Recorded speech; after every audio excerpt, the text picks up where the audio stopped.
दोस्तों, मुंबई से बनारस जाने वाली एक ट्रेन यात्रियों से खचाखच भरी हुई थी।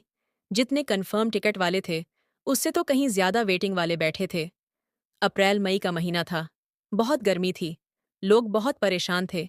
लेकिन एक लड़का अपने आप को बहुत खुश नसीब समझता है, क्योंकि उसके बगल में दो खूबसूरत लड़कियां बैठी थीं, जो कि अपनी माँ के साथ मुंबई से बनारस जा रही थीं। दोस्तों, उसके जिंदगी का एक सबसे यादगार सफर होने वाला था। उस एक के सफर में क्या कुछ हो जाता है, लेकिन किसी को कुछ खबर तक नहीं लगती। दोस्तों, एक बहुत ही इंटरेस्टिंग कहानी है।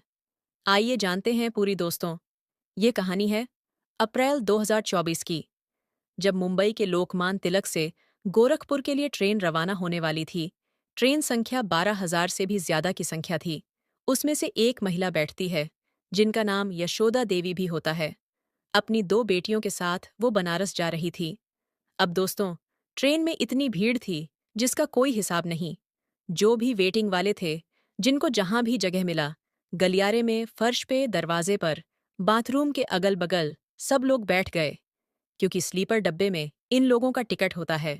दोस्तों, कहानी को पूरा सुनिएगा। बहुत ही इंटरेस्टिंग कहानी है। और चैनल पर पहली बार आए हैं तो चैनल को सब्सक्राइब कर लें।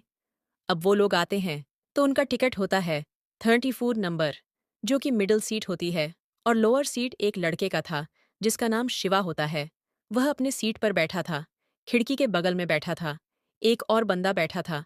और तभी यह तीनों लोग आती हैं, यशोदा और उनकी दो लड़कियां। एक का नाम रेखा होता है, जिसकी उम्र 21 साल होती है। और एक का नाम रिया होता है, जिसकी उम्र 18 साल होती है। दोनों लड़कियां बहुत ही खूबसूरत। अब खिड़की के बगल में जो है, वह शिवा बैठा हुआ था। उसकी उम्र भी 24-25 साल की होती है। तो जब वो आती है, बैठती हैं, तो दोस्तों, जब 3 लोगों की जगह थी, उस पर 5 लोग बैठ जाते हैं। तो दोस्तों, परेशानी होने लगती है। अब जो यशोदा होती हैं, वह शिवा से कहती हैं कि बेटा, आपका कौन सा सीट है? कहता है, मेरी यही सीट है। तो कहती हैं कि अगर आप मुझे खिड़की के बगल में आज आने दोगे, गर्मी बहुत लग रही है, और तो मैं थोड़ी देर बैठ जाऊं तो मेहरबानी होगी। वो देखता है कि अच्छा, इनके बगल में दो लड़कियां इनकी बैठी हैं। वो फौरन कहता है कि ठीक है आंटी, आ जाइए। कोई बात नहीं दोस्तों। वो उधर चली जाती है और वो इधर आ जाता है, सीट बदलकर रेखा के बगल में। अब दोस्तों, जब उसके बगल में बैठ जाता है तो रेखा बड़बड़ा है। कहती है कि मम्मी का भी अलग ड्रामा रहता है। पापा कह रहे थे कि एसी का टिकट निकाल दूं, तो मम्मी ने कहा कि घुटन होती है, और अब यहां पर आई है तो गर्मी लग रही है। अब दोस्तों, कभी वह अपना पैर देखती, कभी उसके बगल में जो शिवा का पैर होता बैठा था, उसका देखती, कभी अपना कंधा देखती, उसका देखती। अब वो खिसकने की कोशिश कर रही थी, लेकिन दोस्तों कहाँ जाती? खिसक कर, क्योंकि जगह तो थी नहीं। तभी वो कहती है कि बहुत परेशानी है, इतनी गर्मी है, कैसे पहुंचेंगे बनारस तक? अब दोस्तों, उसके बाद शिवा कहता है कि स्ट्रेट में तो ऐसे भीड़ होती है, हमेशा भीड़ रहती है।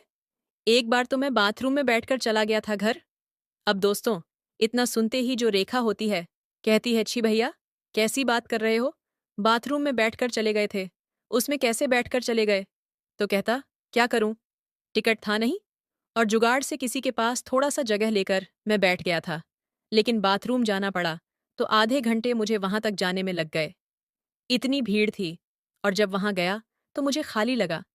मैं सोचा, चलो यहीं बैठ जाता हूं, तो वहीं बैठकर चला गया। रेखा बोली, भैया, बड़ी विचित्र कहानी है। आपकी बाथरूम में बैठकर आप चले जाते हो। अब थोड़ा सा उससे दूर खिसकने की कोशिश करने लगी, लेकिन कहाँ जाती, जगह तो था नहीं। उसके बाद दोस्तों, अब 1 घंटा बीत गया। ट्रेन चल पड़ी। न कोई ठंडा वाला आया, न कोई पानी वाला लाया। जो भी यह लोग पानी लाए थे, सब पी पी कर खत्म कर दिए। अब रेखा कहती है कि कोई आ भी नहीं रहा है। बताओ, हम लोगों को कोई पूछने वाला नहीं है।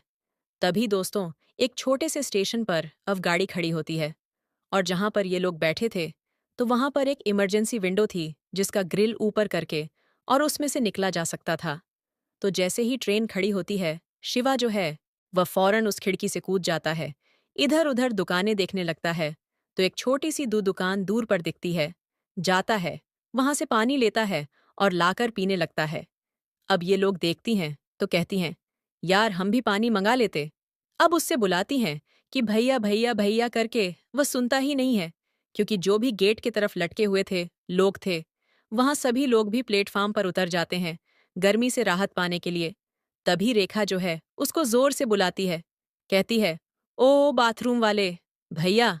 अब दोस्तों, जैसे ही वो ये कहती है बाथरूम वाले भैया, क्योंकि अपना राह जो है खिड़की से बाहर निकाल के बोलती है, वैसे ही सारे लोग इसकी तरफ देखने लगते हैं। शिवा भी इसकी तरफ देखता है और उसके बाद वह आता है उसके पास, उसको इशारा करके बुलाती है, कहती, भैया 50 रुपए ले लो और जाओ, जरा 2 बोतल पानी ला दो। वह जाता है, पानी लेकर आता है और जैसे ही देता है ट्रेन चल पड़ती है। वह कहती है, अरे भैया बैठो, आप जल्दी बैठो। कैसे बैठोगे? दौड़ के जाता है दरवाजे की तरफ और वहां से फिर 10-15 मिनट में अंदर आता है। और जैसे ही आता है तो एक सामने जो बैठा था वो कहता है कि बाथरूम वाले भैया आ गए। अब दोस्तों, जैसे ही सुनते हैं सारे लोग फिर हंसने लगते हैं। कहता है, हाँ बताओ भाई साहब, ऐसे भी भला कोई कहता है? जैसे ही इन्होंने कहा कि वो बाथरूम वाले, तैसे ही सारे लोग मुझे देखने लगे जैसे मैं कोई बाथरूम साफ करता हूं। तो रेखा जो है हंसने लगी, बोली, सॉरी भैया, लेकिन आपका नाम ही पता नहीं है और नॉर्मल तरीके से बुला रही थी तो आपने सुना ही नहीं, तो मुझे कहना पड़ा। आपका क्या नाम है? तो बोला, मेरा नाम शिवा है। तो रेखा ने कहा कि अरे यार, ये तो बड़ा अच्छा नाम है आपका। फिर अब खिसक जाती है और अपने ही बगल उसे बैठने का इशारा करती है। शिवा जो है वहां पर बैठ जाता है। 2 लीटर का कोल्ड ड्रिंक लाया था। उसके बाद वो यशोदा से कहता है कि आंटी, कोल्ड ड्रिंक पियेंगे? पी लीजिए, अभी थोड़ी गर्मी से राहत मिल जाएगी। वो कहती, मैं ये सब नहीं पीती। और रिया को बोलता है कि तुम पी लो। कहती है, हाँ लाओ, क्यों नहीं पीऊंगी। फिर रेखा को देता है। रेखा कहती है कि भैया, दूर, लीटर कोल्ड ड्रिंक आप लाके अकेले पी लेते आप। वो बोला, अरे सुबह तक पीता, और वैसे भी कौन सा यहाँ पर मिलने वाला है। फिर सारे लोग हंसने लगते हैं। फिलहाल ऐसे सफर की शुरुआत होती है। अब दोस्तों, ट्रेन धड़ाधड़ धड़ाधड़ चल रही थी। जलगांव आ गया, नासिक आ गया, उसके आगे ट्रेन निकल गई। अब इन लोगों को जो रेखा थी, वरिया से कहती है, यार कोल्ड ड्रिंक नहीं पिया होता तो अच्छा होता। अब बता, प्रॉब्लम शुरू हो गई है। उन लोगों को जाना था वॉशरूम। वो बड़बड़ा आती है तो यशोदा से कहती है। मम्मी उठती है और जाकर देखती है कि गैलरी में इतनी भीड़ थी। वो फिर वापस आकर सीट पर बैठ जाती है। अपने मम्मी से इशारा करके कहती है, मम्मी जाना था लेकिन बहुत भीड़ है, कैसे जाऊं तो? शिवा कहता है, क्या हुआ, चले जाओ, लोग उठ जाएंगे, जो भी बैठे हैं आने जाने नहीं देंगे। क्या तो कहती है, भैया कौन किसको कहे, और हम लेडीज हैं, जानते ही हो। तो यशोदा कहती हैं कि भैया अगर तुम चले जाते तो थोड़ी मेहरबानी होती। वो बोलता, हाँ ठीक है, चलो। अब दोस्तों, वो आगे आगे जाता है, ये लोग पीछे पीछे जाती हैं और सबको जो गैलरी में बैठे थे, लेटे थे, उनको हड़क आते हुए कहता है, वह भाई जरा सिमट ले, जरा खड़ा हो जा, और भाई चारपाई लेकर आ जाता, ऐसे क्यों फैल रहा है। तो इस तरीके से सबको बोलते हुए, सब पर कमेंट करते हुए, और उन लोगों को बाथरूम तक लेकर चला जाता है। बाथरूम में जाता है तो वहां भी सारे बाथरूम बिजी थे। एक खुलता है तो उसमें रिया चली जाती है और रेखा और शिवा जो है वहां पर खड़े रहते हैं। तभी एक लड़का जो था, जो कि दरवाजे पर लोग बैठे थे, वह जो है रिया को घूर रहा था। शिवा उसको देखता है तो बोलता है, क्या भाई इंसान नहीं देखा है? क्या डायनासोर के जमाने से आया है? अब दोस्तों, नजरें झुका लेता है। रेखा हंसने लगती है। दोस्तों, फिर जो है बाथरूम खाली होते हैं तो ये दोनों चले जाते हैं और उसके बाद फिर सारे लोग वापस आते हैं। और आने के बाद जो है वह रेखा कहती है, मम्मी अगर ये नहीं जाते तो वाकई में हम लोग नहीं जा पाते, वाकई में बहुत भीड़ है। रिया कहकर हंसने लगी कि भैया ने तो एक को ऐसे कहा, एक को ऐसे कहा। फिलहाल दोस्तों, अब सारे लोग बैठ गए और रात को 10 बज गए। ये हुआ कि कुछ खाना वाना खा लेते हैं, तो ये लोग रोटी सब्जी लाए थे। रिया, रेखा और उसकी मम्मी जो थी यशोदा, ये लोग अपना निकाल के खाने लगती हैं। कहती, भैया थोड़ा उधर हो जाते तो हम लोग खा लेते। वह खिड़की की तरफ चला जाता है। लोग निकालते हैं तो उससे कहते हैं, भैया तुम कुछ नहीं लाए? तो कहता है कि नहीं नहीं आंटी, आप लोग खा लो। तो रेखा कहती है, अरे हम तुम्हें खिला नहीं रहे, तुम्हें पूछ नहीं रहे हैं, बस ये कह रहे हैं, तुम लाए हो कि नहीं? लाए हो तो बोला कि नहीं। मैं लाया तो हूं, लेकिन अब आप लोगों के बीच में कैसे खाऊं? पता नहीं आप लोग खाते होंगे कि नहीं, खाते होंगे तो नहीं। अच्छा लगता। रेखा ने कहा, क्या ऐसा ले आए हो तुम जो हम लोग बीच में नहीं खा सकते? बोला, बिरयानी लाए हैं। पैक कराकर तो चिकन बिरयानी है। तो रेखा कहती है, अरे हम लोग खाते हैं, कोई बात नहीं। मम्मी नहीं खाती है। हम लोग खाते हैं तो तुम खा लो। मम्मी, तू इधर आ। अब दोस्तों, वो फिर उधर कर देती है मम्मी को, और फिर ये तीनों लोग एक साथ हो जाते हैं। अब दोस्तों, शिवा जो है मुरादाबादी बिरयानी लेकर आया था। जैसे ही खोलता है, उसका पैकिंग करवा के लाया था। पूरा डब्बा महक जाता है। और उसके बाद वो इन लोगों को भी कहता है कि तुम लोग भी खा लो। थोड़ा थोड़ा वो कहते हैं, भैया आप मेरा रोटी लोगे तो हम खा लेंगे, आप पहले रोटी ले लीजिए। इस तरीके से दोस्तों, ये लोग खाना खाते हैं, पीते हैं, और उसके बाद फिर जो है सोने की बारी आती है। अब मिडिल सीट जो है इन लोगों का था। एक सीट पे ये तीन लोग थे, लोअर सीट इसकी थी। तो ये सौदा कहते हैं, भैया एक काम करो, आप जो है बीच वाले सीट पर आ जाओ, और हम लोग नीचे बैठकर लौटते पटते कैसे भी करके अपना चले जाएंगे। क्या करें, एक ही टिकट है।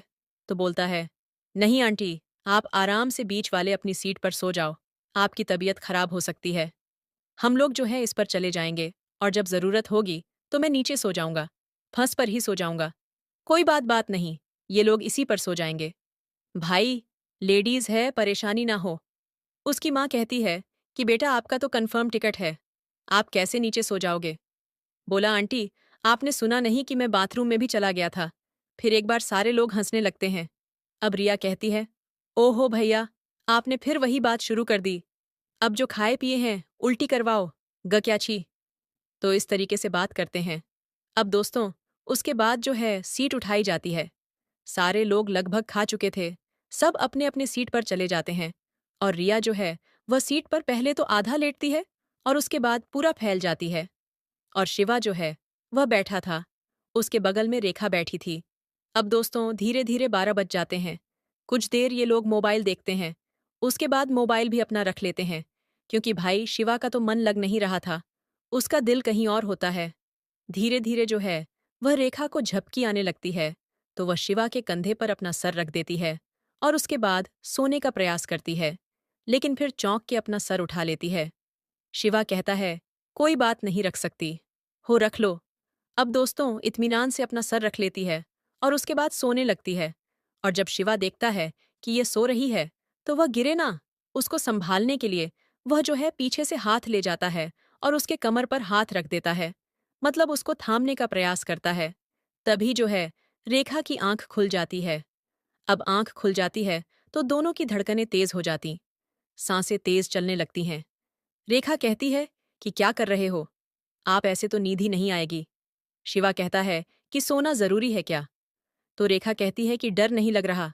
इतने लोगों के बीच में शिवा कहता है कि डर तो लग रहा है, लेकिन लोगों से नहीं, तुमसे लग रहा है। तो उससे कहती है रेखा कि तुम्हारी हरकतों से तो नहीं लग रहा है कि तुम्हें डर भी लग रही है। दोस्तों, फिर वह हाथ उठा लेता है, वहां से हटा लेता है उसके कमर से। वह कहती है, कोई बात नहीं, डरो मत, लेकिन इससे आगे बढ़ो भी मत। वह खुद उसका हाथ पकड़ के अपने कमर पर रख देती है, और कहती है, थैंक यू मुझे संभालने के लिए। अब दोस्तों, इस तरीके से दोनों बैठ जाते हैं। सारे लोग सो गए, लेकिन ये दोनों जो है आपस में बात करने लगे। क्या काम करते हो, कहाँ रहते हो, कितना पढ़े लिखे हो, घर में कौन कौन है, कितना कमा लेते हो, इस तरह की बातें। धीरे धीरे प्यार भरी बातें दोनों में शुरू हो जाती हैं। अब दोनों के दिल में एक दूसरे के लिए बहुत कुछ उमड़ रहा था। लेकिन दोस्तों, अब वो लोग बैठे थे। रिया सोई थी, क्या कर सकते थे ट्रेन के अंदर। अब दोस्तों, 2 बज गए। इसी तरीके से फिर जो है यशोदा है वो उठ जाती हैं, और फिर वो देखती हैं कि ये दोनों जग रहे हैं, कुछ बातें कर रहे हैं। वो झुककर देखती हैं, कहती हैं, रेखा दोस्तों। रेखा जो है वो सिमट गई, सोने का बहाना करने लगी। तो वो कहती है कि रेखा तुम ऊपर आ जाओ, मैं नीचे आ जाती हूँ। शिवा जो है वो तुरंत जो है वो नीचे फर्श पर लेट जाता है। कहता है, नहीं नहीं आंटी, अब मैं नीचे सो गया हूँ, कोई दिक्कत नहीं है, आप वहीं पर सो जाओ, नहीं तो बहुत परेशानी होगी आपको। दोस्तों, वो चाहता था कि रेखा जो है वो उससे दूर जाए ही ना, उसी सीट पर रहे। इसीलिए वो चप्पलों और जूतों पर ही लेट जाता है, आनन फानन में, कि ताकि यशोदा को यकीन हो जाए कि हाँ, ये लोग सो रहे हैं। अब जब यशोदा उसको देखती है कि हाँ ये सो गया है दोस्तों। फिर वो इत्मीनान से सो जाती हैं और उसके बाद जो है ये अपना हाथ लटका है और शिवा के हाथ को पकड़ते हुए कहती है, सो गए क्या? शिवा जो है उसका हाथ पकड़ लेता है, कस के कहता है कि कहाँ नींद आ रही है। तो कहती है उठ के बैठो। उठ के बैठता है, कहती है नीचे से बैग निकालो। सीट के नीचे से बैग निकालता है और उसमें से एक चद्दर निकाल के उसको देती है। कहती है कि इसको बिछा लो और उसके बाद सो दोस्तों। उस चद्दर को बिछा लेता है, उसके बाद लेट जाता है, लेकिन फिर वही सिलसिला उसका हाथ पकड़ लेती है। अब दोनों को नींद कहाँ आ रही है, कभी वह उठकर बैठ जाता, कभी वह उठकर बैठ जाती। इस तरीके से उठक बैठक लगाते हुए वह रात बीत जाती है। एक बहुत ही यादगार उन दोनों की जिंदगी की यह रात बीत जाती है। और सुबह 6 बजे ट्रेन को इटारसी पहुंचना था। वहां पर उसका स्टॉप था, लेकिन उससे पहले जो है यशोदा उठ जाती हैं और कहती हैं, भैया जरा बाथरूम तक अगर रास्ता क्लियर करवा देते, क्योंकि सारे लोग बेसुध सोए हुए थे। रात के 4 बज रहे थे। तो वो जो है आगे आगे जाता है और ये पीछे जाती हैं। उसके बाद फिर आती है, इन लोगों को भी बुलाती हैं, कहती हैं कि जाओ वरना सब कुछ बिजी हो जाएगा। तो इस तरीके से ये लोग जाते हैं और फिर जब सुबह 7 बजते हैं, ब्रश वगैरह करते हैं, लोग चाय नाश्ता कॉफ़ी ये सब करते हैं और उसके बाद फिर जो है दिन के सफ़र की शुरुआत होती है। ये लोग ट्रेन में बैठकर खाते पीते हैं, बातें करते हैं और ट्रेन अपनी स्पीड में बनारस की तरफ जा रही थी। खाना मंगाना, साथ में खाना, ये सब चलता है दोस्तों। शाम को 5 बजे ट्रेन प्रयागराज पहुंचने थी, यानी कि इलाहाबाद। लेकिन वो पहुंचती है 8 बजे, 3 घंटे लेट थी वहां पर। अब ये लोग बैठे बैठे थक गए थे, जो है खिड़की से बाहर निकल जाता है शिवा। तो जो रेखा थी और रिया थी, वह कहती हैं, भैया हमको भी जरा निकाल लेते बाहर, इसी खिड़की से तो हम भी थोड़ा घूम लेते, क्योंकि यहाँ पर आधे घंटे ट्रेन रुकेगी। तो वह जो है उनको उस खिड़की से बाहर निकलने में मदद करता है। फिर ये लोग जाते हैं, खुश खाते हैं, पीते हैं और उसके बाद फिर वह लोग उसी खिड़की से वापस अंदर आ जाते हैं। अब दोस्तों, सीवन पर वाराणसी जंक्शन पर उस ट्रेन को पहुंचना था, लेकिन 4 घंटे लेट होने की वजह से वह 11 बजे रात को पहुंचती है। सारे लोग उतरते हैं। जो रेखा के मौसा थे, वह अपनी गाड़ी लेकर स्टेशन पर आए हुए थे। अब बिछड़ते वक्त जो है इन दोनों के चेहरे पर बहुत ज्यादा उदासी थी। तो यशोदा कहती हैं कि भैया अब तुम अपने घर कैसे जाओगे? तो कहता है, मेरा घर यहाँ से 30 किलोमीटर दूर है। मैं पिंडरा तहसील का रहने वाला हूँ। इस टाइम तो मैं जाऊंगा नहीं, इसी स्टेशन पर ही रहूंगा, क्योंकि इस टाइम तो कोई साधन मिलेगा नहीं और मैं सुबह जाऊंगा। तो कहती हैं, भैया आप पूरी रात परेशान हुए, हम लोगों की वजह से आप नीचे सोए। अब यहाँ पर भी रात भर मच्छर काटेंगे, आप कैसे सोएंगे? तो एक काम करो, आप मेरे बहन के ही घर चलो वहां पर आराम से सोना, कल सुबह निकल जाना। अब दोस्तों, जैसे ये बात सुनते हैं तो इन लोगों के खुशियों का कोई ठिकाना नहीं होता। ये कहता है, ठीक है आंटी, बड़ी मेहरबानी आपकी कि आपने इतना ध्यान दिया। तो कहते हैं, भैया इसमें मेहरबानी की क्या बात है, आदमी ही आदमी के काम आता है। अब दोस्तों, वो उनके घर पहुंचता है, मेहमानों की तरह अच्छा खाना खाता है, अच्छे बिस्तर पर सोता है और फिर सुबह जो है वो 9 बज जाता है। जब ये लोग उठते हैं, उठने के बाद फिर नहाते हैं, बढ़िया नाश्ता करते हैं, जो कि उसकी मौसी ने और उसकी मौसी के एक लड़की ने बनाया था। और फिर उसके बाद ये लोग घूमने का प्लान बनाते हैं। फिर जो है यशोदा कहती हैं, रेखा उसको फोर्स करती है, कहती है जरा रुक जाओ ना, शाम को चले जाना। यशोदा कहती हैं कि हाँ भैया, शाम को चले जाना। चलो हम लोग बनारस जा रहे हैं घूमने, तुम भी चलो, कुछ हमारे साथ घूम लो। बोला, कोई बात नहीं, मैं तो सारा कुछ घुमा हुआ हूं, लेकिन आप लोगों के साथ घूम घूम लेता हूं। अब दोस्तों, वह दिन भर घूमते हैं और इस बीच में जो है रिया को और उसकी जो मौसी की लड़की थी, इन दोनों को पता चल चुका था कि शिवा में और रेखा में क्या चल रहा है। अब वो दोस्तों उन लोगों का फोटो खींचती हैं, मजाक करती हैं और उसके बाद दोस्तों शाम हो जाती है। शिवा अपने घर को जाता है। जब जाने वाला होता है तो रेखा की आंखें जो हैं वह आंसुओं से भर जाती हैं। शिवा का भी यही हाल होता है।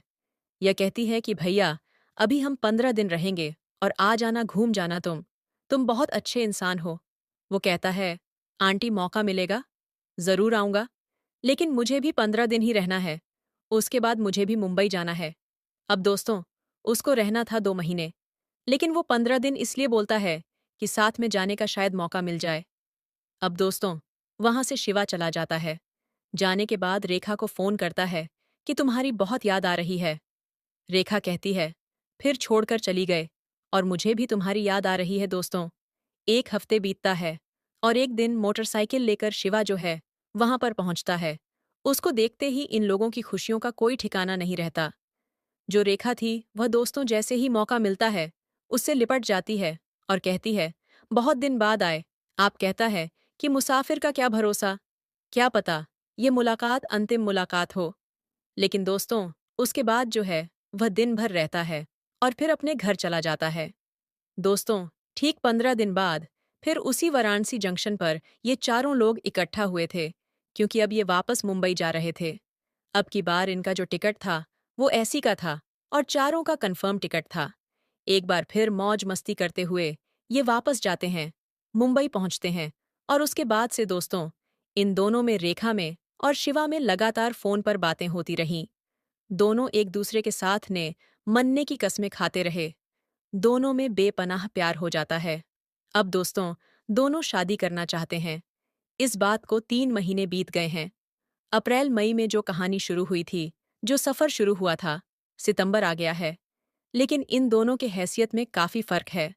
जहाँ पर उसके जो पिताजी हैं, रेखा के पिताजी लाख रुपए से ऊपर कमाते हैं, वहीं पर इसकी सैलरी जो है 25,000 रुपए की है। लेकिन फिर भी इन दोनों को उम्मीद है कि इन दोनों की शादी ज़रूर होगी। लेकिन आगे क्या होता है, कुछ पता नहीं दोस्तों। यह कहानी जो है वह रेखा ने मुझे शेयर किया था, मेल किया था कि सर मेरी एक कहानी है, ऐसी-ऐसी है, आप ज़रूर लोगों को सुनाइए। और सबसे मैं राय लेना चाहती हूँ कि आखिर हम लोग कैसे शादी करें, किस तरीके से करें। तो दोस्तों, आपके पास कोई आइडिया हो तो कमेंट के ज़रिए आप ज़रूर बता दें, उन तक पहुँच जाएगा। दोस्तों, अगर आपको ये कहानी पसंद आई हो तो वीडियो को लाइक करें और चैनल को सब्सक्राइब करें। एंड बेल आइकन पर क्लिक करें, ऑल घंटी को प्रेस करें ताकि जब भी वीडियो डाले नोटिफिकेशन सबसे पहले आपको मिले। मिलते हैं एक और दिलचस्प कहानी के साथ में। धन्यवाद।